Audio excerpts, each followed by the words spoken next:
शंकरं लोकशंकरः शंकरं शंकराचार्यं केशवं बादरायणं सूत्रभाष्य कृतौ वन्दे भगवन्तौ पुनः पुनः सदाशिवसमारम्भां शंकराचार्यमध्यमाम् अस्मदाचार्यपर्यन्तां वन्दे गुरुपरम्परां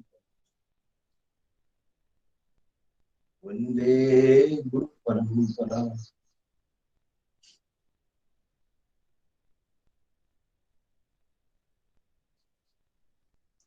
या निशा सर्वभूतानां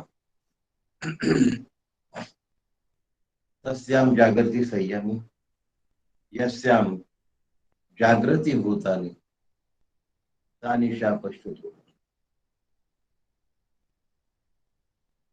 गूढ अर्थ दडले आहेत. चित्तप्रज्ञाचं लक्षण आहे, परंतु अशा हे लक्षण असं आहे की जर ही प्राप्ती झाली तर यानंतर काही प्राप्त करायचं जगात शिल्लक राहत नाही. म्हणून परमार्थ अत्यंत दर्जेदार क्षेत्र आहे, अत्यंत दर्जेदार प्रांत आहे. इथला आनंद दर्जाचा आहे, इथली शांती दर्जाची आहे, इथली तृप्ती आणि समाधान दर्जाचं, इथला जाग येणं सुद्धा दर्जेदार आहे. काल आपण बघितलं होतं तस्माद्यस्य महाबाहो.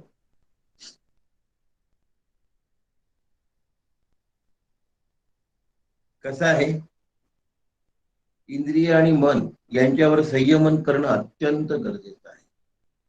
म्हणून निगृहीत आणि सर्वशः ते सर्वांगाने झालं. काही जण काय करतात की मनावर संयमन एकांगाने करतात, फक्त खाण्यातलं संयमन, बाकीचं नाही. एकांगाने संयमन करून होत नाही. पाचही ज्ञानेंद्रियांवर संयमन लागतं आणि अंतःकरणावर संयमन लागतं. म्हणून केवळ शाब्दिक ज्ञानाने स्थितप्रज्ञता येत नाही. ज्ञानाची निष्ठा पाहिजे. त्या निष्ठाबरोबर इंद्रियांच्यावर आणि मनावर संयम आवश्यक आहे, ज्याच्यामुळे विवेकशील बुद्धी वैराग्यामध्ये परिवर्तित होते.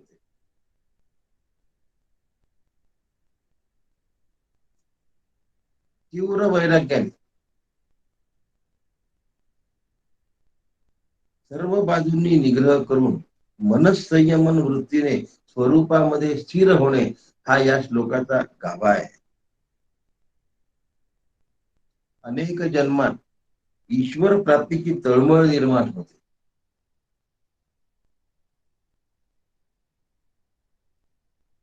पण इच्छा अनेकांना असते. ईश्वर प्राप्त व्हावा अशी इच्छा अनेकांना असते, पण तळमळ फार थोड्यांना असते. काय फरक आहे या दोन मध्ये? मला ईश्वर प्राप्त व्हावा असं वाटतं, त्याच्या प्राप्तीसाठी धडपड बंद होते. धडपड करत नाही म्हणजे त्याला इच्छा आहे पण तळमळ नाही. त्याला पोरं असतात ना, आता कॉलेजमध्येच पाहिलं, सगळ्यांनाच असं वाटतं की आपण डॉक्टर व्हावं, वकील व्हावं, इंजिनियर व्हावं, सीए व्हावं. सगळ्यांना इच्छा असते की आपण मोठमोठी पद विभूषित करावी, पण तळमळ फार थोड्या जणांची शिल्लक असते. तळमळ फार थोड्या जणांना लागते आणि थोड्या जणांना तळमळ असते. याचं कारण असं, फार थोडे असतात की ज्यांच्याजवळ ईश्वर, गुरु आणि शास्त्र यांच्या कृपेमुळे तीव्र वैराग्य प्राप्त झालेलं असतं. श्री गुरूंच्या कृपाशीर्वादामुळे आत्मस्वरूपाबद्दलची निष्ठा तयार होते. आणि असे जे असतात त्यांच्यामध्ये मी ईश्वर रूप आहे अशी अद्वैताची भावना निर्माण, अशी अद्वैत भावना निर्माण होते. आणि त्यामुळे मग ते सगळीकडे अद्वैत बघता असे महात्मे खूप दुर्लभ असतात. विश्वामध्ये राहूनही विश्वापासून अलिप्त असणे, व्यवहारामध्ये राहून व्यवहारात लिप्त न असणे, अनादि अविद्याने आणि याचा पूर्ण ध्वंस करतात. आणि आत्मस्वरूपाला जागरूक झालेला पुरुष मग कसा असतो ते आजच्या श्लोकामध्ये सांगितलंय. महत्वाची गोष्ट आहे, या निशा सर्वभूतानां तस्याम जागृती संयमी, यस्याम जागृती भूतानी सा निशा पश्यतो. थोडस गूढ आहे, थोडक्यात अर्थ पण गूढच आहे. परमात्म स्वरूपाविषयी सर्व प्राण्यांची जी अविद्यारूप रात्र आहे, त्या रात्रीमध्ये इंद्रिय मनाचा निग्रह करणारा चित्तप्रज्ञ ज्ञानाने जागा असतो आणि अविद्या निद्रेत घोरत पडलेला असतो. अविद्या निद्रेत घोरत पडलेला प्राणी व्यवहारामध्ये जागा असतो. व्यवहारातील जागृती अज्ञान कार्य असल्यामुळे परमार्थाचा साक्षात्कार झालेल्या मुनीला चित्तप्रज्ञाला रात्रच असते. हा अर्थ जसाच्या तसा वाचून दाखवलाय. आता याचं स्पष्टीकरण करतो. या निशा सर्वभूतानां, आता सर्व भूतामध्ये जे सिद्ध झाले त्यांचा विषय राहत नाही, आणि जे साधक आहेत त्यांचाही विषय राहत नाही. साधक स्वरूपाविषयी जागा असतो आणि सिद्ध स्वरूपाकार असतो, म्हणून दोघांचा विषय राहत नाही म्हटलं. पण जे साधकही नाही आणि सिद्ध तर नाहीच नाही, असा जो सर्वसामान्य माणूस असतो त्यांच्याबद्दल म्हटलं आहे या निशा. त्यांच्यासाठी निशा म्हणजे रात्र, म्हणजे अंधकार, अनादि अविद्यारूप अंधकार.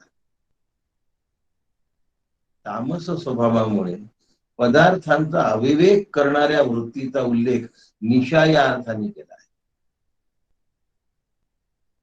तामस शब्दाचा अर्थ अज्ञान, अज्ञानजन्य स्वभाव. ज्याचा अज्ञानजन्य स्वभाव असतो त्याला दिवसही रात्री सारखेच असते आणि रात्र रात्री सारखीच असते. अज्ञानाच्या दोन श्रेणी केल्या जातात. अज्ञानही दोन प्रकारचं मानलं जातं.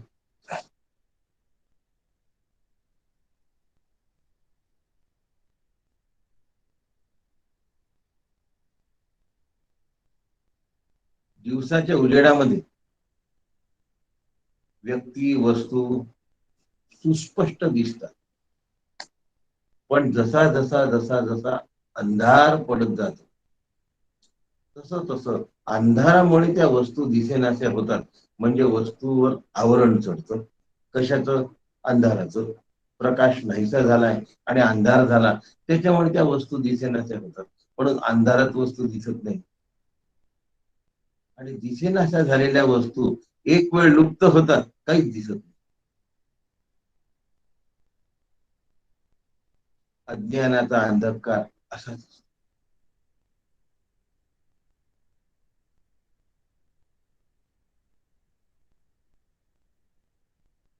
अज्ञानाच्या अंधकारामध्ये शरीर माझं आहे असं वाटतं,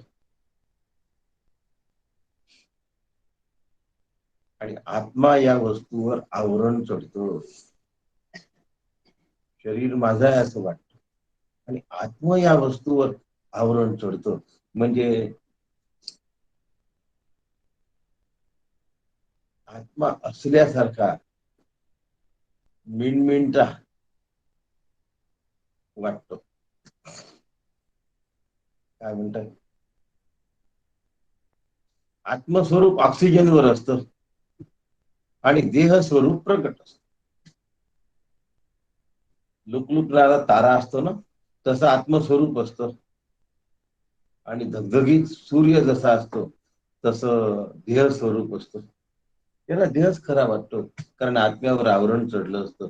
देहाचं ममत्व त्याला असं करायला भाग पाडतं. देह सत्यत्व वाटल्यामुळे देहाचं ममत्व त्याला असं करायला भाग पडतं.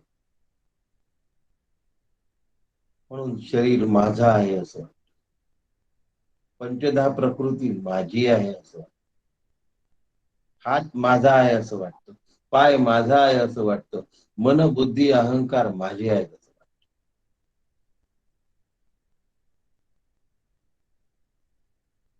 अचेतन जड वस्तूच्या अनुसंधानात साधकाने कधीही असता कामा नये, तरीही मी माझ्या देहाच्या अनुसंधानातच असतो. हा एक प्रकार वस्तूवर आवरण चढणे, हा अज्ञानाचा एक प्रकार. आणि जास्त अंधार झाला की ती वस्तू दिसतच नाही, असती किंतु न भाती. आत्मा असतो पण त्या आत्म्याचं ज्ञान राहत नाही. भाभाती म्हणजे ज्ञान असते. वस्तू असूनही लुप्त होतात, म्हणजे वस्तूचं स्वरूप कळत नाही. वस्तू असूनही ती भासत नाही, आणि जे नाही ते भासत. वस्तू असूनही वस्तू भासत नाही. शरीर मीच आहे असं वाटतं. आतापर्यंत आवरण दोष सांगितला, शरीर माझा आहे असं वाटतं. आता दुसरा जो दोष आहे याला तादात्म्य दोष असं म्हणतात. पहिला जो आवरण दोष हा ममत्वामुळे येतो, आणि हा तादात्म्य दोष हा गडद अज्ञानामुळे त्याचाच येतो. शरीर मीच आहे असं वाटतं. त्यामुळे आत्मा असून सुद्धा कळत नाही, अस्ति किंतु न भाती. परमार्थ स्वरूप असून सुद्धा लोकांना कळत नाही, हीच गंमत आहे. मग काय कळतं? शरीरच मी आहे असं वाटतं. आधीचं जे अज्ञान आहे त्यात शरीर माझं आहे असं वाटत, आणि आता शरीर मी आहे असं वाटतं. हा तादात्म्याध्यास आहे. तो ममत्वाध्यास होता, हा तादात्म्याध्यास. शरीरच काय आहे? मीच शरीर आहे असं, म्हणून मग तो बोलतोय तसाच. आधी ममत्वामध्ये काय म्हणत होता? माझा हात, माझा पाय, माझं मन, माझी बुद्धी. त्याच्याही पेक्षा पुढची अज्ञानाची घट्ट पायरी आहे ही, त्याला तादात्म्याध्यास असं म्हणतात. त्यावेळेला माझं शब्द वापरून तो मी शब्द वापरतो. मी आजारी आहे, मी झोपतो, मला असं वाटतं, मला आवडतं. तादात्म्याध्यास. मला तहान लागली, मला भूक लागली, इतकं शरीराशी तादात्म्य आहे की मी या अर्थाने आम्ही देहाबद्दल बोलायला लागतो. काही घरात लहान मुलं असतात, बरीच लहान मुलं असतात.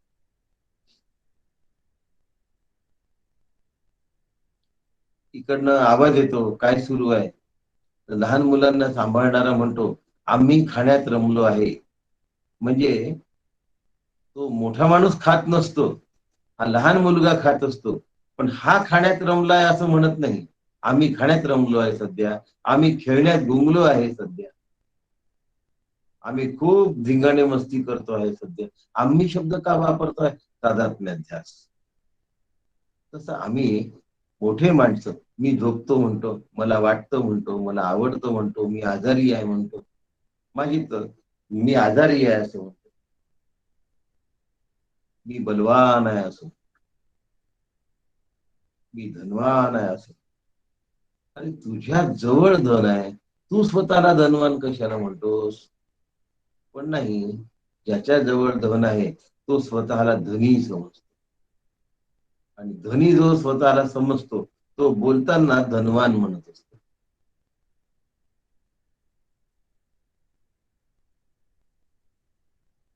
थोडक्यात अज्ञानाची एक मेख आहे, ती स्वरूप दिसू देत नाही.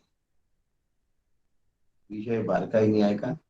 आज 2-3 मिनिटं उशीर झालाय सुरू व्हायला, एका दृष्टीने बरं झालं. उशिरा जॉईन होणाऱ्यांना हा विषय कळणं कठीण आहे.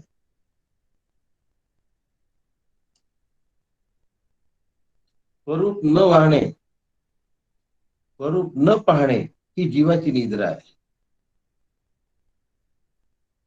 आणि असा जो सामान्य जीव आहे, हा विवेकाच्या ठिकाणी झोपला असतो, आत्मस्वरूपाची ठिकाणी झोपला असतो.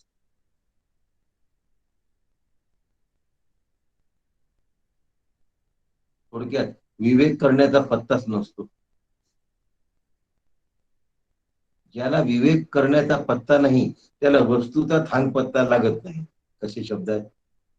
विवेक करण्याचा ज्याच्या जिथे पत्ता नाही त्याला वस्तूचा थांग पत्ता लागण्याचं काही कारण नसतं. अज्ञान रूप निद्रेमुळे सगळे जीव, सगळे भूत मात्र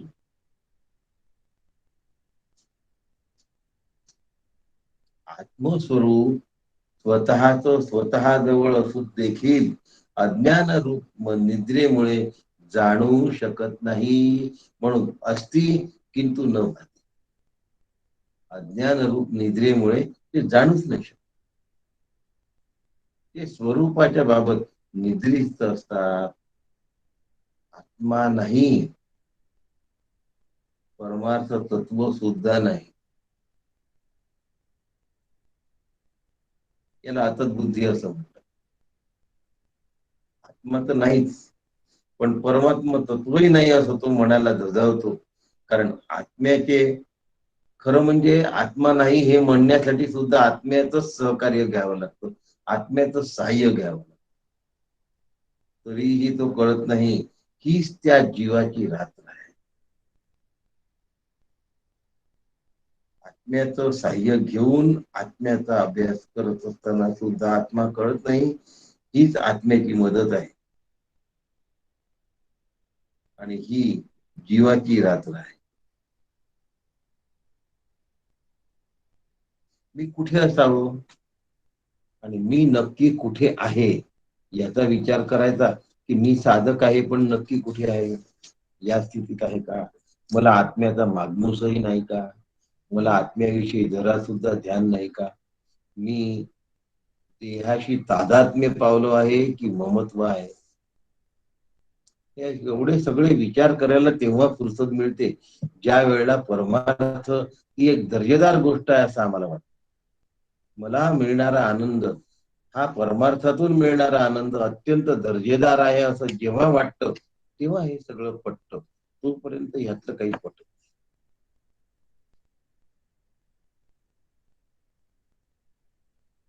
म्हणून विवेकाची फार गरज. जेव्हा मी विवेकाबद्दल बोलतोय,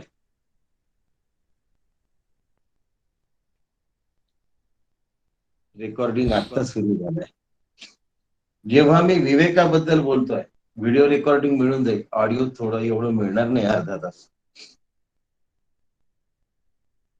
ज्या वेळेला मी विवेकाबद्दल बोलतोय त्यावेळेला पारमार्थिक ज्ञानाबद्दल, पारमार्थिक विवेकाबद्दल बोलतो.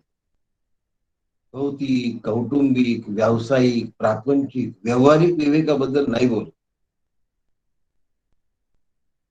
सामान्यतः पारमार्थिक विवेकाची कास धरली पाहिजे आणि अशी जर कास मी धरत नसेल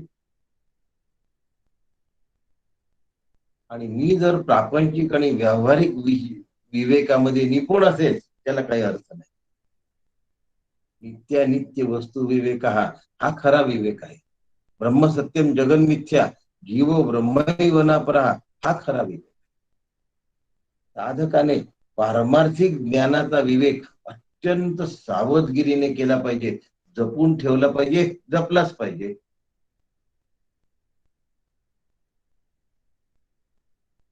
आम्ही व्यावहारिक विवेकामध्ये पटाईत असतो, प्रापंचिक विवेकामध्ये पटाईत असतो, एक्सपर्ट, स्पेशालिस्ट.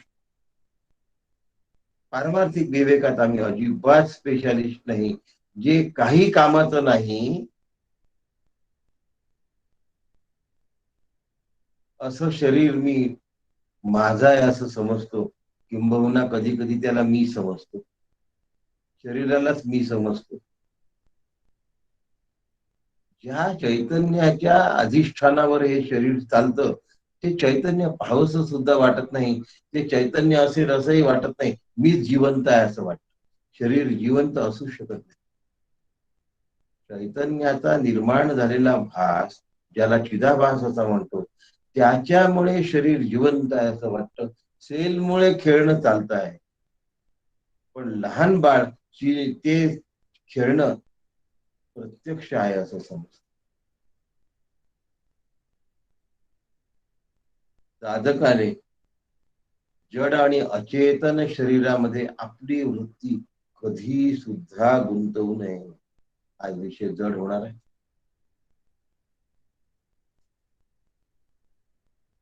गुंतवावी का हो? अचेतन आणि जड शरीरामध्ये आपली बुद्धी गुंतवावी का, याचं उत्तर नाही असं.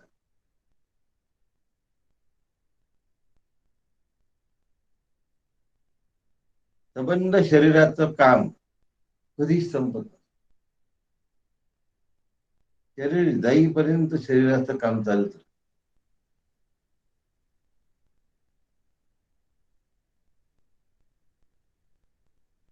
पण संबंध शरीराचं काम कधीही संपत नाही, हे जरी खरं असलं तरी शरीराबरोबर असलेले मनबुद्धी अहंकार यांचे काम हळूहळू संपवले पाहिजे.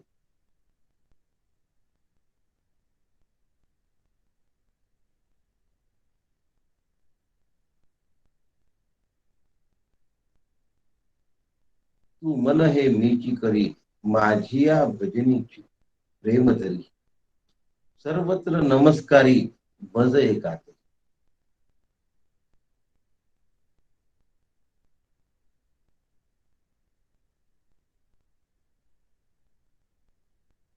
मग मनाला बुद्धीला ज्याचे त्याचं कार्य देऊन टाकायचं आणि मोकळं व्हायचं. पण साधकाने ज्या वेळेला एक वेळ दिवसातून अशी असली पाहिजे की माझा आणि माझ्या देहाचा संबंध मला तोडता आला पाहिजे. निद्रेमध्ये अज्ञानातून तुटतो, जागृतीमध्ये तो तोडता आला पाहिजे. निद्रेमध्ये तुटतो आणि जागृतीमध्ये तोडता येतो. पण असं आम्ही कधी करत नाही.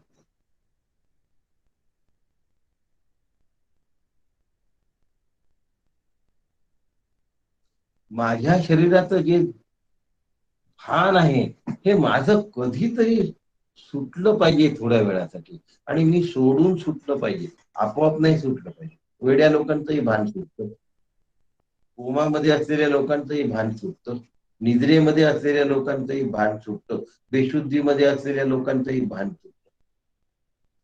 भान सुटणं वेगळी गोष्ट, भान सोडणं वेगळी गोष्ट.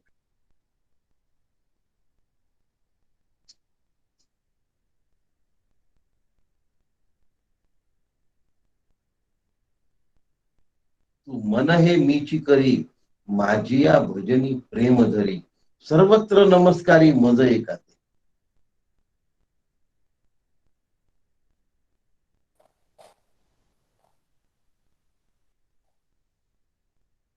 ज्या क्षणी मी साधनेला बसतो, ज्या क्षणी मी ध्यानाला बसतो, तेव्हा मन बुद्धी आणि अहंकार हे तीन घटक हळूहळू आवरले जायचे.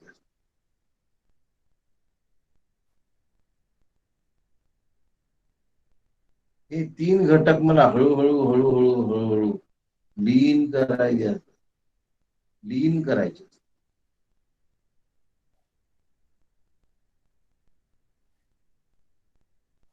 माझं जे पंचधा शरीर आहे, म्हणजे पाच महाभूतांचं बनलेलं शरीर आहे, ते एक शरीर मला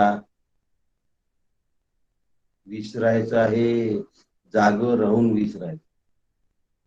म्हणून म्हटलं आजचा श्लोक कठीण आहे समजायला. पंचधा शरीर जेव्हा ध्यानाला बसतो तेव्हा वरील सगळ्या गोष्टी विसरायला पाहिजे. ज्या क्षणी मी वरील भान विसरण्याचा भाग सोयीस्कररित्या विसरून जातो, शरीरासहित मी साधनेला बसतो, पर्याय नाही दुसरा.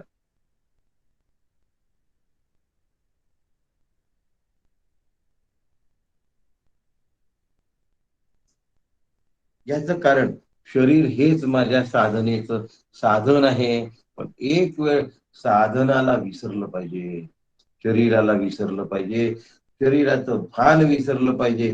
पण ते कसं विसरलं जाईल? मन बुद्धी आणि अहम याचा विसर पडला. हळूहळू हळूहळू हळूहळू सोयीस्कररित्या मनबुद्धी अहंकाराला जर मी विसरत राहिलो, तर जाग राहून हे मला जमवता येतं, हे जर साधलं, याला अर्सन जय असं म्हणतात. या शब्दाबद्दल खूपशी खात्रीने मी बोलत नाही, पण हे जागर राहून जर साधलं तर साधकाला बरंच काही मिळालं. ध्यानाला बसला, नामाला बसला किंवा चिंतनाला बसला, बसल्यानंतर त्याला त्याचा शरीराचा झोप न लागता विसर पडला पाहिजे. पडेल का? या निशा सर्वभूताना हा जागा आहे. अष्टधा प्रकृतीच्या ठिकाणी आम्ही झोपलो आहे. ध्यानातल्या झोपेबद्दल बोलत नाहीये. त्या मागे जो प्रकाशक आहे, त्या प्रकाशकाच्या ठिकाणी मी जागा आहे. कसा जागा आहे? तो मी आहे. त्या प्रकाशकाच्या ठिकाणी मी जागा आहे आणि मला तसं जागर राहता आलं पाहिजे.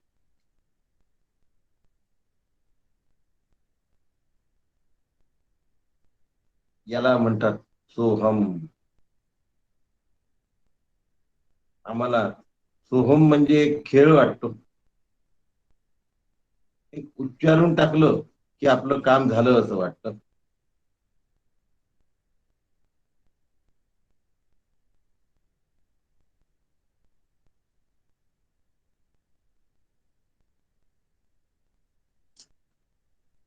असं मला दिवसभरात जमवून घेता आलं. असं मला दिवसभरात करवून घेता आलं पाहिजे. आता निखळ ज्ञानाचा विषय आला, कर्म आणि उपासनेचा विषय नाही. आणि हे निखळ ज्ञान शिकून घेणं गरजेचं, अत्यंत गरजेचं. अष्टधा प्रकृतीच्या ठिकाणी मी झोपलो, ध्यानातली झोप नव्हे, त्या मागचा प्रकाशक मी आहे. प्रकाशाच्या मागे लागायचंच नाही. प्रकाशकाच्या ठिकाणी जर मी जागा असेल तर तो मी आहे सोहम. असं दिवसभर जमतं की जमवावं लागतं? उत्तर देतो संतांच्या शब्दामध्ये, तुझे रूप चित्ती राहो मुखी तुझे नाम, देह प्रपंचाचा दास सुखे करो का.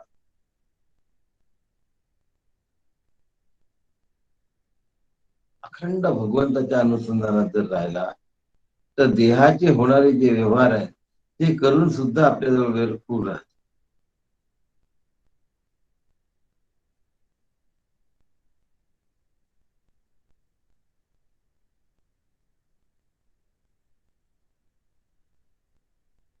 आत्मा आत्मयाचे ठाई देखीजे, देहीचा धर्म देही, ऐसे देखणे ते पाही आन आहात. आत्मा येथ आत्मा आत्मयाचे ठाई देखीजे, देहीचा देहू देही, देखीजे देहीचा धर्म देही, ऐसे देखणे ते पाही आन आहात. आता हे कसं पाहायचं हो? देखीजे देहीचा धर्म देही आणि आत्मा आत्मयाची ठाई, हे कसं काय पाहायचं? देह चालतो, मी चालत नाही. देह पाहतो, पण मी पाहत नाही. देह ऐकतो, मी ऐकत नाही. देह खातो, मी खात नाही. जर मी खात नाही आणि हे असेल तर खाण्याच्या जिन्नसाच्या मागे लागण्याची काय गरज?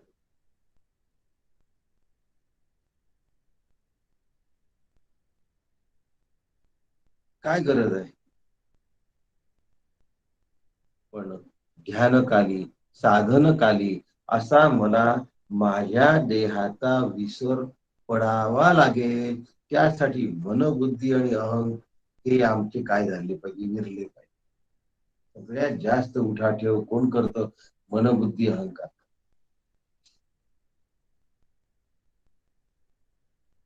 मी प्रकाशाचे अनुसंधानात नसावं, प्रकाशकाचे अनुसंधानात असावं.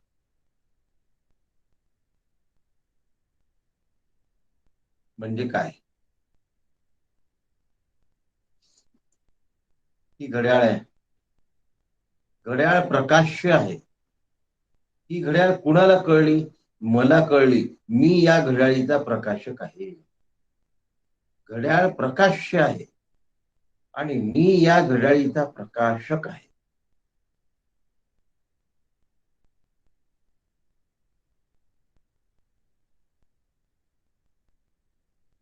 मग प्रकाशकाच्या अनुसंधानात असावं, प्रकाशाच्या अनुसंधानात नसावं. मग प्रकाशाच्या ठिकाणी झोपलेलं असावं आणि आत्मवस्तूच्या ठिकाणी जागा असावा. मी झोपलेला कुठे असावा? अचेतन जडाच्या ठिकाणी, म्हणजे देहादी जगताच्या ठिकाणी, अहंकारादी जगताच्या ठिकाणी मी झोपलेला असलो. अचेतन जडाच्या ठिकाणी मी झोपलेला असलो पाहिजे, पण चेतनाच्या ठिकाणी मी जागा असलो पाहिजे. अचेतन जडाचं जे चिंतन असतं त्याला काळज्या म्हणतात. अचेतन जडाचं जे चिंतन त्याला काळज्या असं म्हणतात. आणि ह्या लागल्या की मी जडाच्या चिंतनात लागलो म्हणून समजा. माझं ध्यान मग थातुरमातुर असतं, माझा जप थातुरमातुर असतो, माझी पूजा थातुरमातुर असते, माझं चिंतन थातुरमातुर असतं.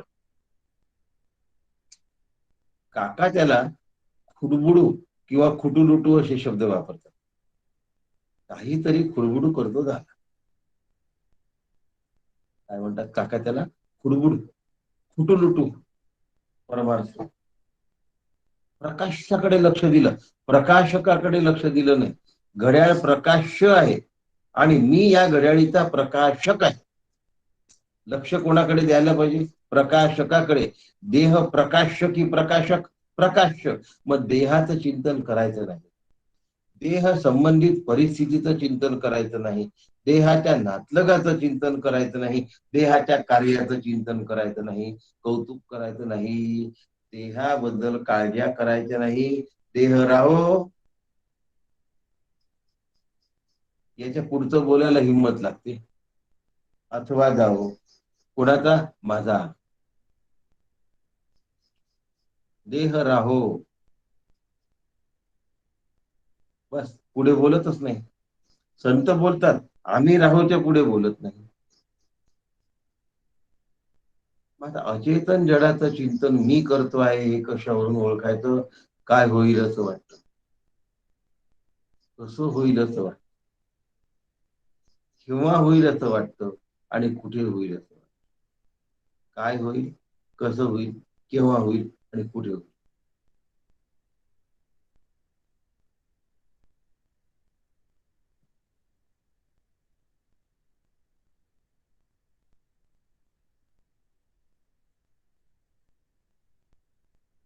मी कोणाच्या अनुसंधानात असावं हे मला ठरवता येतं, मी कोणाच्या अनुसंधानात नसावं हेही मला ठरवता येतं. काल आपण बघितला होता एक मुद्दा, तस्माद्यस्य महाबाहो निगृहीत आणि सर्व शाळामध्ये. किंवा इंद्रियाणाम ही चरता यन मनोनो विधीयते. इंद्रिय त्यांच्याच त्यांच्या विषयामध्ये प्रवृत्त असतात. सारखं सारखं एखाद्या वस्तूला बघावंसं वाटलं तर मी आसक्तीत आहे हे लक्षात ठेवा. जास्तीत जास्त एखाद्याच वस्तूचा विचार करावासा वाटला किंवा व्यक्तीचा विचार करावासा वाटला तर मी त्यांच्या आसक्तीत आहे असं. देव आणि श्री गुरु या व्यतिरिक्त कोणाचं चिंतन किंवा कोणाच्या आसक्तीत असू नये माणसा. देव आणि श्रीगुरूंच्या आसक्तीत राहणं ते निरासक्त असल्यामुळे निरासक्तीच रूपांतर होऊन जातं, निरासक्तीतच ते परिवर्तित होत. पण बाकी कोणाबद्दलची आसक्ती ही निरासक्तीत परिवर्तित होत.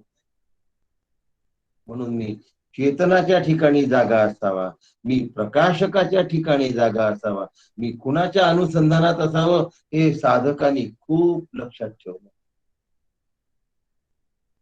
याला जागं राहणं असं म्हणतात. अनुसंधान याचे सततचे विचारात राहणे याला अनुसंधान असं, त्याच्या सारख्या नादात राहणे याला अनुसंधान असं म्हणतात. उदाहरण देऊ, लहान मूल खेळण्याच्या अनुसंधानात असतं.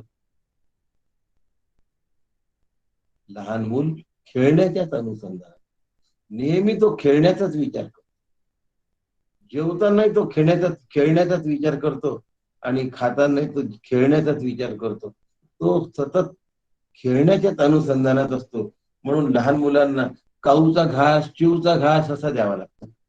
कारण त्यांना काऊ आणि चिव हे खेळणं वाटतं आणि त्यांच्या नावावर ते घास खाऊन घेतात. घास यांच्या पोटात जात असतो, पण काऊ चिवमुळे तो जातोय लक्षात.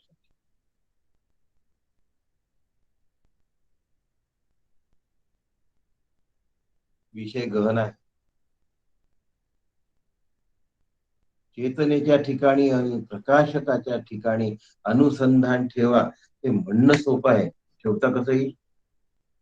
चालता बोलता उठता बसता, जाता येता सुखी होता, उत्कट भाग्यश्री भोगिता, नामस्मरण.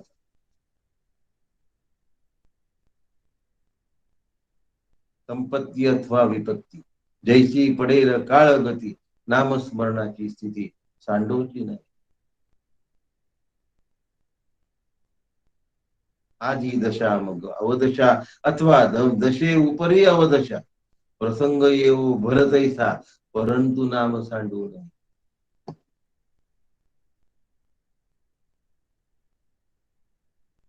आम्हाला सगळं पाठ असत.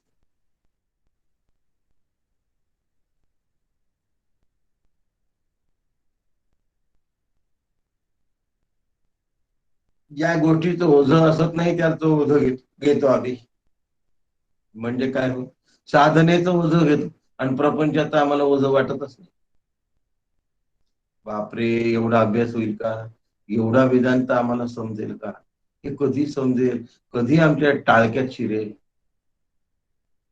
शिरत नाही तोपर्यंत टाळकं, शिरलं की मग डोकं. शिरत नसेल तर त्याला टाळकं म्हणायला हरकत नाही. मग तुम्ही तर सांगून राहिले प्रकाशक प्रकाशक. मग आता चालता बोलता प्रकाशकाचं अनुसंधान करता येईल का, असा एक प्रश्न. चालता बोलता उठता बसता प्रकाशकाच्या अनुसंधानात राहणं जमेल का? नाही, ते जमवावं लागेल. जमेल नाही, जमवावं लागेल. जमवलं तर जमत. जमेल का म्हटलं तर नाही जम.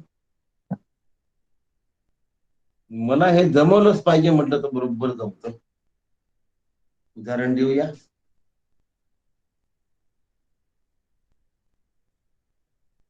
तद ये जती तन ये जती, तद्दूरे तद्वंदिके, तदंतरस्य सर्वस्य तदु सर्वस्य बाह्यतः, ईशावास्य.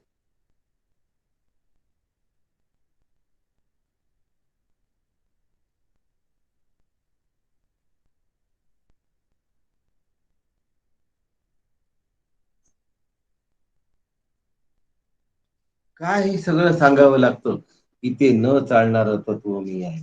तद ये जती तन ने जती. ते चालतं आणि ते चालतही नाही.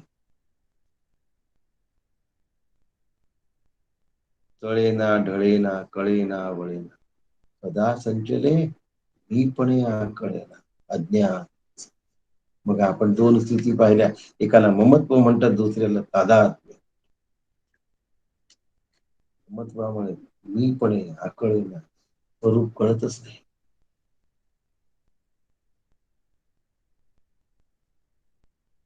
ते चालतं ते चालत नाही. ते चालता चालता सुद्धा विवेक सांभाळता येतो आपल्याला. पंचदशीचा जर अभ्यास केला असेल तर पहिल्याच प्रकरणात संहिता. चालणारा तो किंवा ती, चालणारा तो किंवा ती आपल्या समोरून जात असताना तो किंवा ती न बघता त्यातलं संमित बघता येतं की नाही? कुणामुळे चालतोय? संमितमुळे चालतोय. संमित नसतं तर बघितलं असतं का? त्याला प्रेत म्हटलं असतं. संमित म्हणजे आत्मा. याचा अर्थ प्रत्येकाची जी चलायमान स्थिती आहे ती आत्मस्वरूपामुळे तो आत्मा बघायचा. बस झालं. आता जमलं की नाही? मग हे सांभाळणं, हे दृष्टी टिकवून ठेवणं माझी जबाबदारी. अशी दृष्टी जपवून ठेवणं, अशी दृष्टी टिकवून ठेवणं माझी जबाबदारी आहे. याला म्हणतात चालता बोलता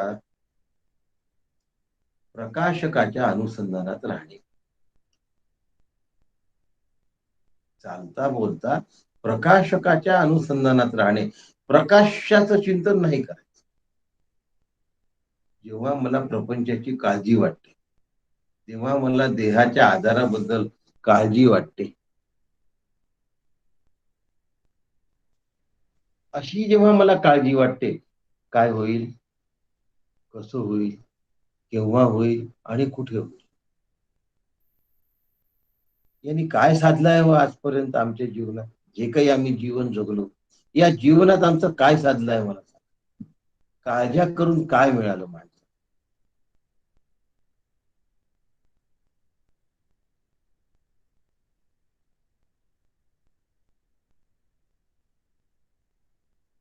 आपल्याला वाटतं की लहान मुलं आपल्या अंगावर आहे, आपण गेलो तर कसं होईल? जाऊन पहा, ते आपोआप दुसऱ्याच्या अंगावर खेळतं. कारण त्याला आनंद हवाय, तो त्याचा आनंद कसाही मिळवतो. माणूस बदलल्याने त्याला काही फरक नाही पडत. आम्हाला वाटते तो कसा खेळेल, तो कसा राहील, आमच्याशिवाय तो कसा राहील,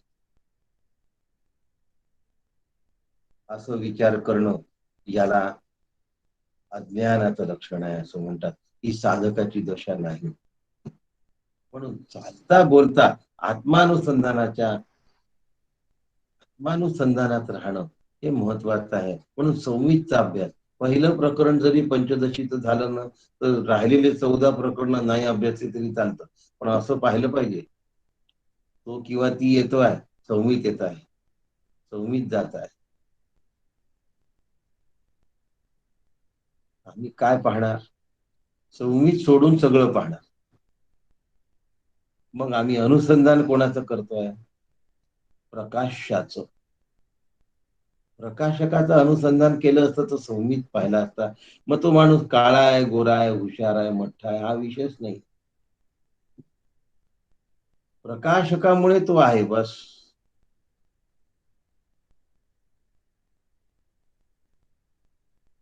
मी कोणाच्या अनुसंधानात असावं किंवा नसावं, ह्याच्यासाठी मला खूप लक्षात ठेवलं पाहिजे, खूप जागं राहिलं पाहिजे. अनुसंधानात म्हणजे सतत त्याच्या विचारात राहणं, सारखा सारखा त्याच्या नादात राहणं. काय शब्द आहे? त्याच्या विचारात राहणं, त्याच्या नादात राहणं. नाद माहिती आपल्याला कसा असतो. नादामध्ये एक धुंदी असते, तो त्याच त्याच त्याच त्याच विचारामध्ये. ही दृष्टी मला टिकवून ठेवता आली पाहिजे, सांभाळून ठेवता आली पाहिजे, जुळवून घेता आली पाहिजे. जर असं कधी जमलं, तर मग सिद्धावस्थेमध्ये हा अपवाद दृष्टी जमली पाहिजे असं म्हणावं लागत नाही, ती जमूनच जाते. मग सिद्धावस्थेमध्ये अपवाद सहज जपला जातो. विवेक आणि ज्ञानाच्या ठिकाणी जागे असावं, म्हणजे ते ब्रह्म नाही या संबंधीचा विचार म्हणजे अज्ञान.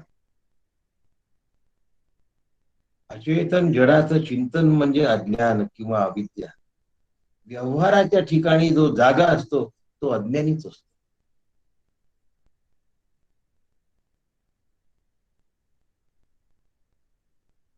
प्रकाशाच्या ठिकाणी जो जागा असतो तो अज्ञानीच असतो.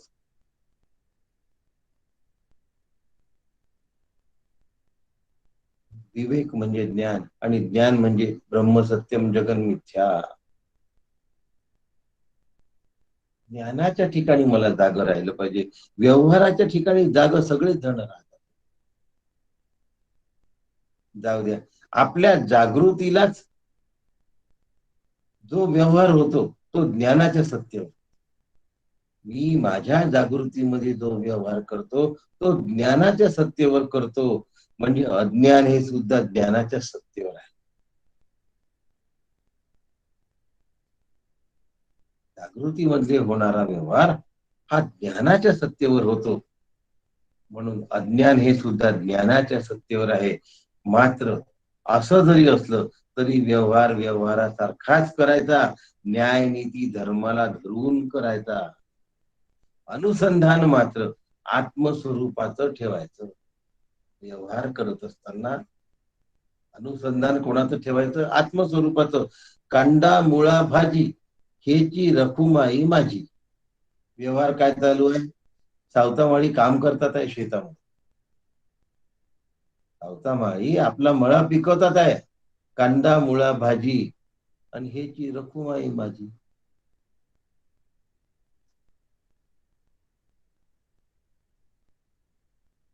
कांदा मुळा भाजी ज्यांनी रखुमाई समजलं त्याला वेगळं पंढरीला जावं लागेल का? तरी जायचे. ज्याला तत्व समजलं त्यांनी वेगळं गुरुकडे जावं का? गेलंच पाहिजे. जावं काचा प्रश्न नाही, गेलंच पाहिजे. असं आपला जागृतीतला व्यवहार सुद्धा ज्ञानाच्या सत्तेवर अज्ञानात चालत असतो. अज्ञानाला सत्ता ज्ञानाचीच आहे. अज्ञानाला ज्ञानाची सत्ता आहे. ज्ञानाला सहजता ज्ञानाचीच आहे. अज्ञानाला सत्ता ज्ञानाची आहे आणि ज्ञानाला सहजता ज्ञानाची आहे.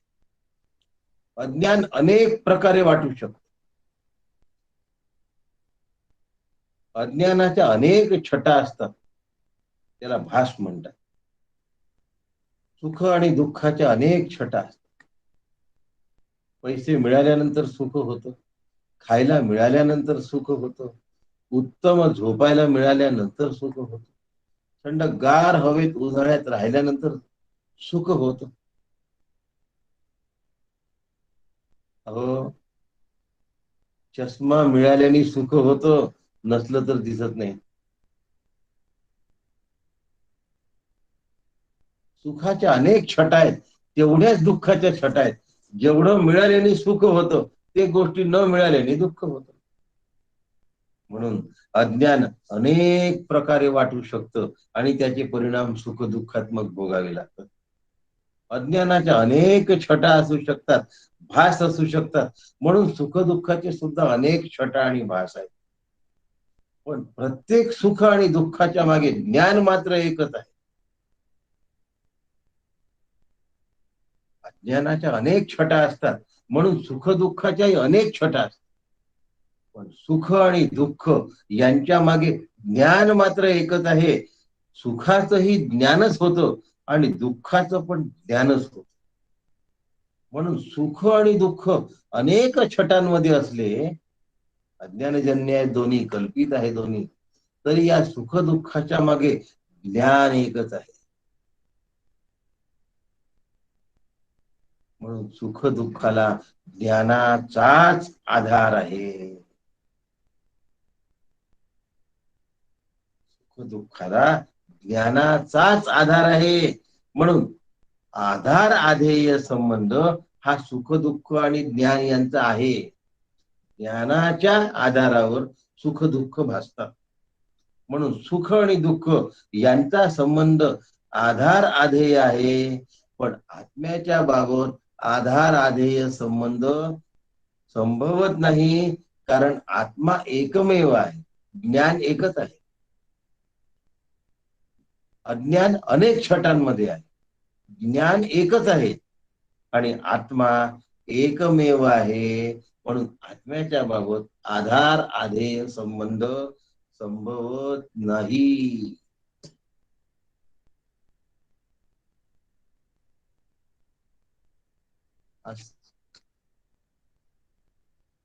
तत्वज्ञान आतमध्ये शोषून घेता आलं पाहिजे. या निशान सर्व भूतानाम तस्याम जागृती संयमी, ते संयम पाहिजे. यस्याम जागृती भूतानी सा निशा पश्यतो मुले. जिथे आपण लोक जागे असतो ना, तिथे ऋषीमुनी झोपले असतात. त्याचं स्पष्टीकरण करण्याची काही जरूर नाही. आम्ही विषयाच्या ठिकाणी जागे असतो, ते विषयाच्या ठिकाणी झोपले असतात. आम्ही सुख दुःखाच्या ठिकाणी जागे असतो, ते सुख दुःखाच्या ठिकाणी.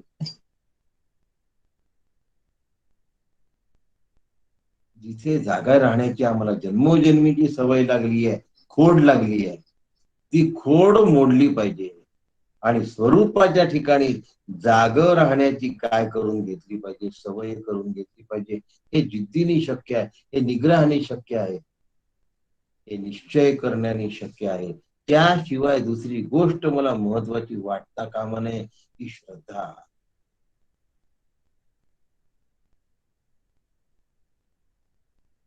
यातून संयम विकसित. एकदा जर मला कळलं की ही गोष्ट बहुमूल्य आहे, त्याच्यासाठी झटतो माणूस. पैसा मिळवण्यासाठी आयुष्यभर झटतो की नाही हो माणूस. पैशाचं मूल्य कळलंय, महत्व कळलंय मला. त्यांनी काय मिळतं हे कळतं. साधनेचं मला मूल्य कळलं नाही, महत्व कळलं नाही, म्हणून आज होते उद्या नाही होत, परवा होते निर्वा नाही होत.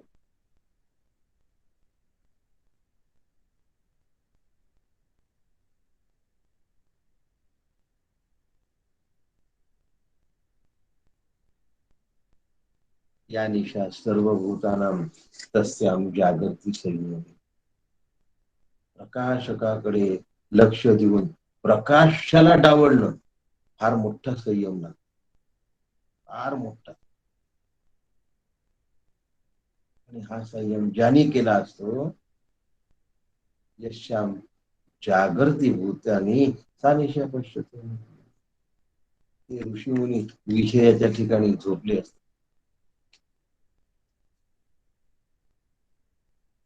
काय उदाहरण देऊ तुम्हाला.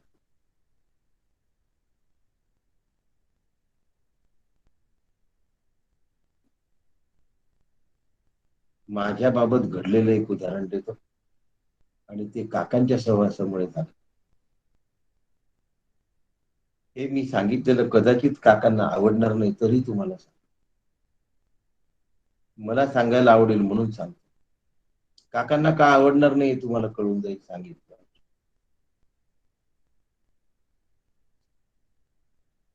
गुरुपौर्णिमेचं आयोजन आम्ही यवतमाळला केलं.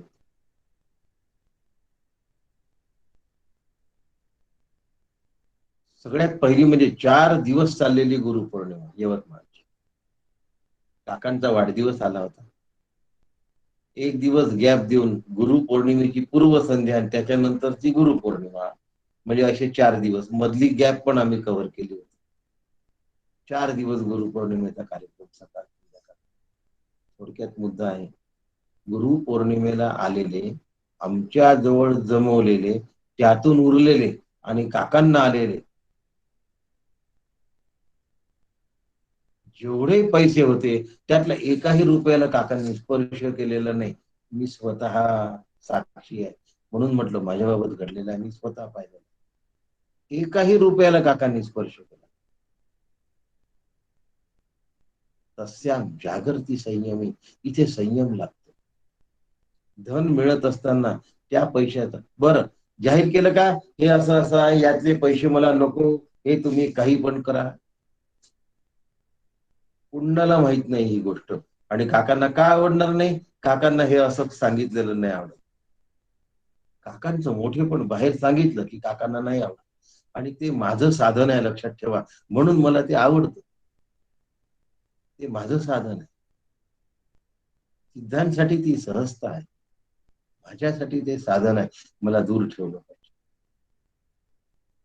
ज्या गोष्टी त्यांनी लिलया अवेरल्या आहेत, त्या गोष्टी मला प्रयत्नपूर्वक दूर साराव्या लागतात. म्हणून प्रकाश मला प्रयत्नपूर्वक दूर सारावं लागतं. आणि प्रकाशकाशी त्यांची तद्रुपता आहे काकांची. मला प्रकाशकाशी सान्निध्य करावं लागतं प्रयत्नपूर्वक. अंगावर केवळ एक लंगोटी घातलेला फकीर, अंगावर केवळ एक लंगोटी घातलेला वैरागी,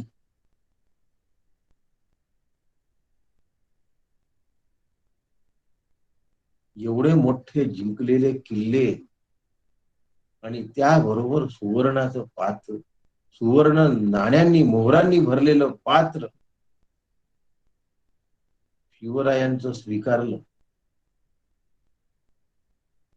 आणि संपूर्ण राज्य शिवरायांच्या झोळीत टाकलं. शिवराय म्हणले मी दिलं, आता घेणार नाही. समर्थ म्हणते तुला देतं कोण आहे, माझं समजून सांभाळ. हा गुरु शिष्याचं नातं कसं आहे, तुला देतं कोण आहे, माझं राज्य आहे समजून तू सांभाळ. म्हणून शिवराय म्हणतात हे तो श्रीची इच्छा, हे ते श्रींचे राज्य. नुसतं राज्य श्रींचं आहे असं म्हणत नाही, इच्छा पण श्रींची आहे असं. मी कधी स्वतःवर श्रींचं साम्राज्य आहे असं मानेन, मी कधी प्रकाशकाला सर्वश्रेष्ठ मानेन, आणि मिळालेल्या सुवर्ण मोहरांचं जे ताट आहे ते पहाडावरून भिरकवून दिलाय समर्थांनी. यांच्या अंगावर फक्त लंगोटी आहे, लक्षात. कौपीनवंत खलु भाग्यवंत, शंकराचार्यांचं स्तोत्र आहे, लक्षात. लंगोटीवाली कसा, असा विवेक वैराग्य संपन्न लंगोटधारी अत्यंत भाग्यवान.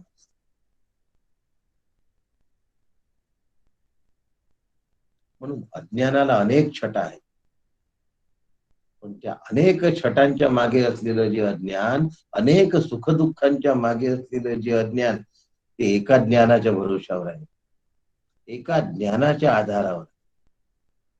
पण ज्ञानाला ज्ञानाला आधार आधेय संबंध असला तरीही सर्व व्यापक आत्म्याला दुसरं काहीही नसल्यामुळे, तो एकमेव असल्यामुळे आधार आधेय संबंध सुद्धा नाही. म्हणून अज्ञान अनेक प्रकारचा आहे, ज्ञान एकच आहे, आणि आत्मा एकमेव आहे, तो मी आहे. थांबूया. नमस्कार कर. राम कृष्ण हरी.